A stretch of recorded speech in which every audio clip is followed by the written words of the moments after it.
Monsieur le Président, Madame la Ministre, Mesdames et Messieurs les députés. Madame la Ministre, vous n'avez cessé de nous expliquer à quel point votre réforme du Code du travail est moderne, adaptée à son temps, en promouvant la flexibilité, en libérant les énergies pour que les entreprises puissent créer enfin de l'emploi. Mais j'ai le regret de vous le dire, votre projet de casse de la protection des salariés n'a rien de moderne. Le discours que vous tenez est le même que celui d'un grand visionnaire qui, il y a 30 ans, tenait au mot près les mêmes incantations pour obtenir la fin de l'autorisation administrative du licenciement. Il s'appelait Yvon Gattaz. Cela n'a eu strictement aucun effet sur l'emploi. De 8,6%, le taux de chômage est passé à 8,8% de la population active un an après. Un vrai succès. Par contre, ce qui s'est passé, Madame la Ministre, c'est que les dividendes sont passés d'environ 5% de la masse salariale à près de 12%, 20 ans après, en 2006. Cette accélération des profits du capital n'a pu se faire qu'aux dépens des travailleurs et de l'investissement productif. Madame la Ministre, vos idées ne sont ni modernes ni innovantes. Vous êtes la énième porte-plume, d'autres moins modérés que moi auraient dit porte-flingue, de la dynastie des oligarques du MEDEF. Avec aujourd'hui, en figure de proue, Pierre Gattaz, le fils d'Yvon. Une fois cette affaire éclaircie, il est plus facile de comprendre à qui vont servir vos ordonnances. Et ne nous faites pas croire que ce sera au service des TPE, PME ou des artisans, car voici ce qu'il va se passer. Vos ordonnances encouragent chaque entreprise à adapter la réglementation sur des éléments essentiels. Un exemple parmi d'autres, les primes d'ancienneté qui, dans certains secteurs d'activité, représentent jusqu'à 20% du salaire. Que va-t-il se passer? Le patron respectueux de ses salariés sera donc en concurrence avec son concurrent moins scrupuleux. Vous encouragez de fait le dumping social.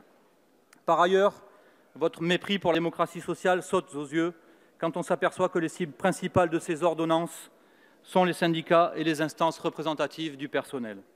Ces discussions sans représentants du personnel, ces monologues donc, seront conclus par des référendums d'entreprise décidés par la seule direction.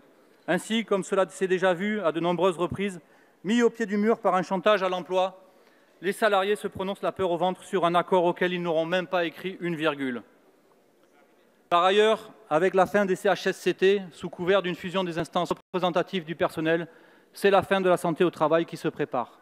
Votre logique est dans ce domaine limpide, comme l'illustre la fin du compte pénibilité théorisé par le président Macron. Je le cite, « Je n'aime pas le terme de pénibilité, car il induit que le travail est une douleur. Est-il seulement allé demander aux employés de chez Lidl, qui portent 8 tonnes de charges par jour, si la pénibilité est un fantasme? Est-il seulement allé voir les travailleurs agricoles exposés toute leur vie aux pesticides, si la santé au travail n'est pas un sujet? Et puis, le clou de ces ordonnances, c'est la mise sous tutelle de la justice prud'homale. Je cite la disposition emblématique de cette mise en coupe réglée. La barémisation en cas de licenciement sans cause réelle ni sérieuse. Comble du cynisme, Madame la Ministre. Pour ces cas de licenciement abusif, vous avez décidé de mettre en ligne sur Internet un simulateur d'indemnité. Alors là, je dis bravo. Nous sommes au paroxysme de la modernité en marche. La Start-up France qui se transforme en guichet 2.0 de la promotion de l'illégalité. Vous avez engagé ainsi dans le sens inverse de l'histoire, vous nous avez engagé ainsi dans le sens inverse de l'histoire et du progrès. Alors que notre pays disposait d'un code du travail pour tous et d'une convention collective adaptée à chaque secteur, vos ordonnances permettent à chaque entreprise de faire son propre droit.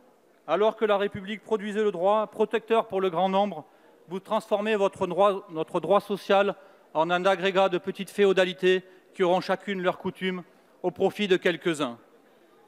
C'est donc bien la fin du principe de faveur que vous actez ici et la remise en cause de tout l'ordre social qui organise notre société.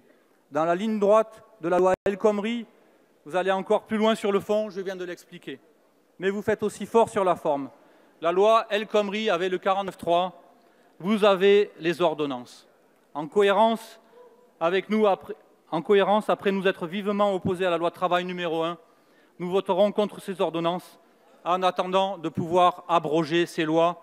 Nous vous donnons ici rendez-vous. Nous sommes persévérants, n'en doutez pas. Merci.